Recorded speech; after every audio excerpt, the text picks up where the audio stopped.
This is Christopher Yi, Communities Team Reporter for the Daily Californian. Alumna Wenqing Yan creates anime-styled art, which has gained her a large following online. However, unlike other artists who simply recreate characters from popular cartoons, Yan makes sure her art communicates different activist messages, from the Occupy movement to environmentalism. Here's a brief look into our conversation. We began by talking about her decision not to major in environmental science, even though those topics influence her art. It was more like I realized the issue is not really that we don't have the technology, because we do. It's more like public opinion. Most people aren't educated or apathetic about environmental issues.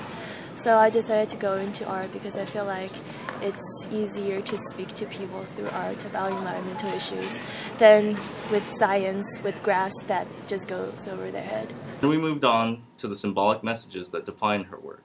Yeah, that's something I had noticed too when talking to you, is that a lot of your art is either symbolic or there's a metaphor there, which probably doesn't happen all the time. No, it doesn't. But I mean, you want to have a fair balance of art.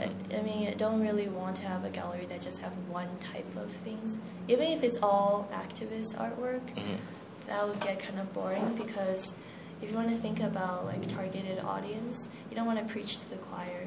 So there are people who, they like funny comics or I don't know, drawing of a wolf or something like that. So they'll be like, that's a cool drawing, and they click on it, and then they decide to check out the rest of my gallery, and they get to see the activist drawings that they normally wouldn't click on if my gallery was only that. Right. We discussed the roots of her anime style and how her art has evolved past big eyes and comical looks. But your art style is kind of anime-ish. Yeah, that's where I started out. I mean, when I said I got my account when I was 12, I watched anime, I like anime, so I drew a lot of that. And my style it's slightly more realistic than your average anime. Yeah. But there's always that touch of anime style in there somewhere.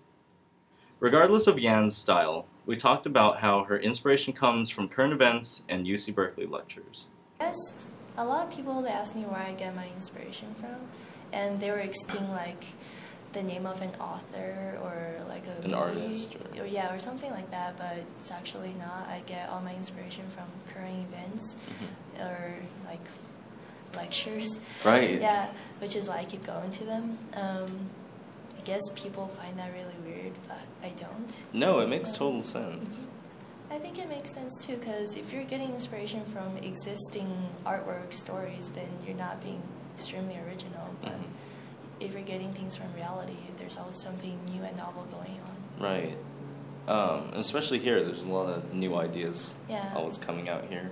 And the recent Occupy movement, basically like everywhere is rebelling almost. I saw some documentaries, maybe a year old. They were saying how Russia is not going to have a protest, but it did. And it happened, yeah. They're saying like Russia, China, and some other places not going to happen. So I guess right now it's just China that's left. This has been Christopher Yi for the Daily Californian.